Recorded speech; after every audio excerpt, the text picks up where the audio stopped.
Hello everyone, welcome to another Daily Muppet. In this video series, I will be going over the latest United transfer news in a concise setting and fashion, trying to cover what's true, what isn't, and what's going on without too much drama.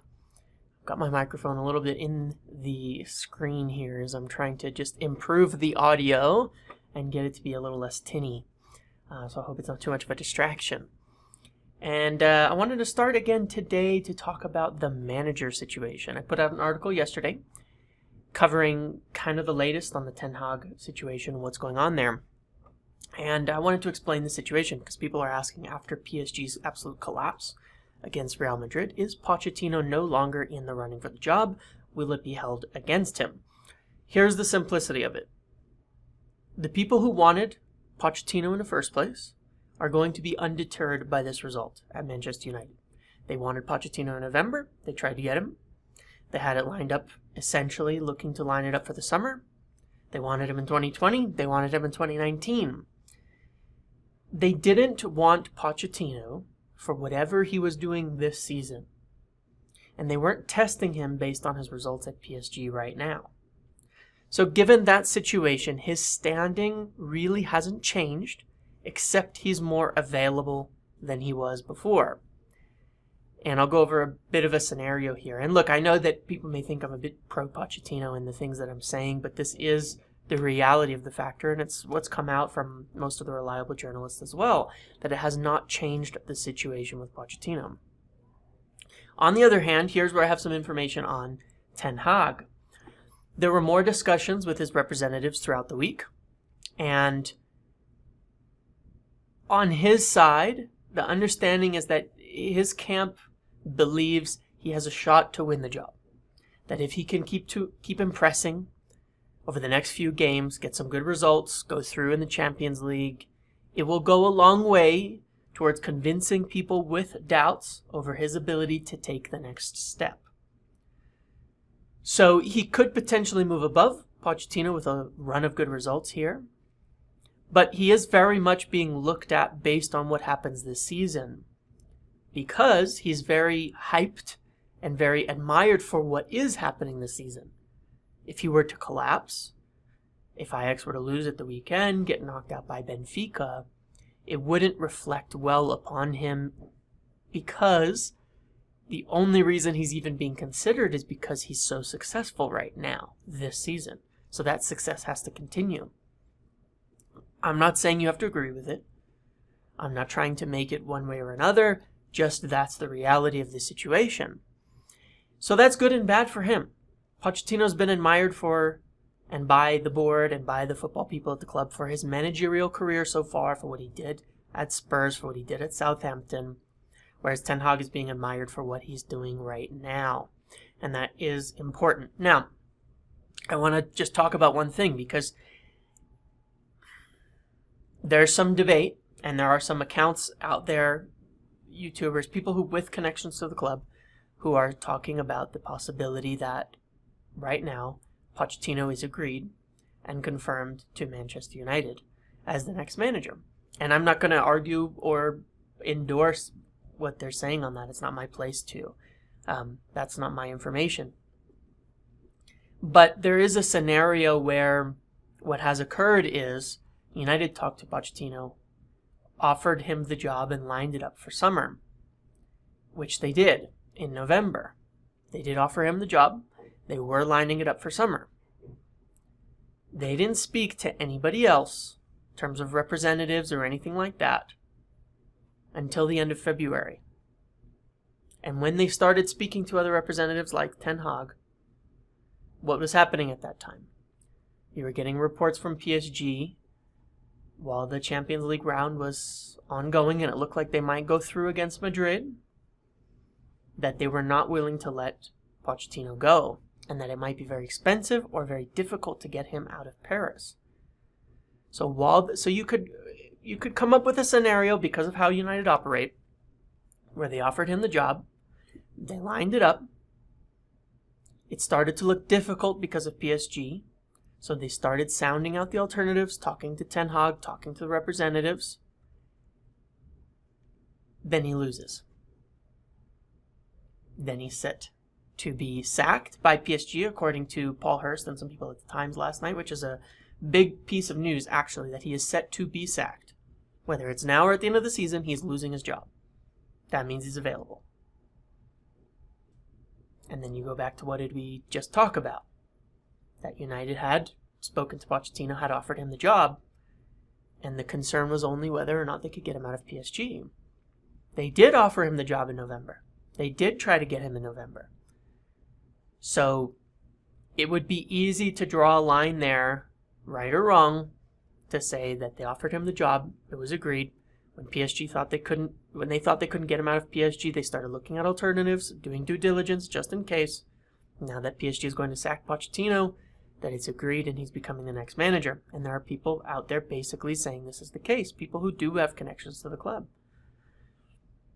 What we do know for sure, what I've been saying and coming from our community for some time, is that March would be the decisive month. That they do want it done in the next few weeks, that it's not going to drag. And now at this point in time, regardless of whether you believe that's the case or not, both Pochettino and Ten Hag are available and acquirable to where they would not have to wait till summer to figure it out. So we'll see. I'll try to update you as soon as I know. I just cannot write off those people who are saying this because they do have connections to the club. I'm not going to insult them and say they don't. They do have connections to people around the club. They do have connections to ex-players. And I can disagree with them that that is a possible scenario. I can see a scenario where that has happened.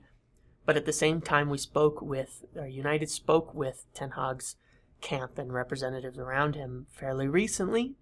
It'll be interesting, and I'll try to find out if those contacts have stopped and if there are no further ones planned. Because if so, then obviously that might tell us something as well. But there are things I've heard that is not mine to share, which is why I've been leaning towards Pochettino, and I'm still leaning there as of today. But I'm really just trying to present a data-driven viewpoint on what's going on here, regardless of who you prefer. Ten Hag might be the better manager for us. It may not work out with Pochettino. But there are people saying it's done, and you can see a logic as to why that might be believed, and that might be true. Regardless, United want it done fast, so we should expect this to wrap up within the next couple of weeks, and I will update as soon as I can on anything that I hear. In addition to that, let's cover some of the transfer news and things that are going around now as well. Let me just look at the notes I had here. Oh, I wanted to add one other thing. In an article, this is on Ten Hag, on an article a few days ago, we talked about how Ten Hag's representatives had sounded out with United, the squad, and the people around him, and all of that. And that is the case. That came out from an article from the Times the other day that he'd already been speaking to players, already been assessing the situation. And so that was true. He has discussed that. So there have been legitimate discussions with Ten Hag, and that's why I'm definitely not writing it off. I'm not jumping overboard and saying it's Pochettino, it's done. Okay? But we will have to see what happens over the next few days. Things should become a bit more clear, especially after our Champions League tie against Madrid at Old Trafford. So let's talk about the transfer side of things, some names that have been linked. Number one, Rudiger. From what I understand, at the moment, this is not true. That there is no link with United. His agent is putting the name in to get a better deal somewhere else. That there have been no real discussions with Rudiger, no real interest from his side in joining Manchester United. There's been some news about Paul Pogba and the contract being on the table and him not being decided. Now, this is pretty much recycled news for the last 6 months. The Pogba contract will not be improved. Let's just understand that there are no discussions. The contract was offered. It's sitting there. Nobody's pulled it away or torn it to shreds, but it will not be improved. And it is expected that he's going to leave this summer still. There have been no new discussions. The Chelsea situation is the next thing to cover that I think is a really interesting. The reports today that they've had their bank accounts frozen. Obviously, this is a huge developing matter. Impossible to predict what's going to happen. But what it does open the door for is some of the targets that they were looking at that they're unlikely to make any sort of progress on or be able to sign just due to the instability of the club. This includes Declan Rice. It also includes Aurelien Tchouameni. And I think that there's a good chance. I don't know Ten Hag's view on this. I believe Pochettino would be a big admirer of Tchouameni as well, based on the profile of player he is, but frankly I don't know, and I don't think it'll be up to the managers. The club like Declan Rice, Tchouameni could be on the table now, where it looked like beforehand, as far as I knew, Chelsea were very much in line to acquire him this summer. The other thing that it makes a difference in that shouldn't be ignored is if you remove Chelsea transfer spending, the entire market is going to come down. That's a lot of money going into the market every single year that won't be spent, that won't be driving prices up, that won't be driving wages up. And right now, that makes a difference. So not only will Tchouameni potentially be available more, but his price might be lower, as will Declan Rice's, in terms of the competition, if that matters. For Rice, it may just be what West Ham asked for. For Tchouameni, the competition factor could be a big deal. And the last bit here I wanted to cover on that is Luke Shaw, his contract. It is true that he's respected by Ralph, and in part of evaluating the squad, as I discussed in the last video, they like Luke Shaw. They would be happy to offer him a new contract. Not to bring up Pochettino, but Pochettino and Shaw have a great relationship at Southampton. Essentially, Luke Shaw became who he is and such a big name and one of the most exciting prospects in football under Pochettino. So obviously, if Pochettino comes in, you could expect a new contract there. But regardless, whichever manager comes in, it's most likely that Luke Shaw would be getting a new deal. He is one that has been identified by Fletcher and Ralph as somebody who they would like to keep around. So I would expect that. All right, well, that's all I have for today. I hope that answers a lot of the questions. I think that there will be more developments on the manager situation over the next few days, few weeks, and keep an eye on it. I'll try to update as soon as I can on Twitter or in articles.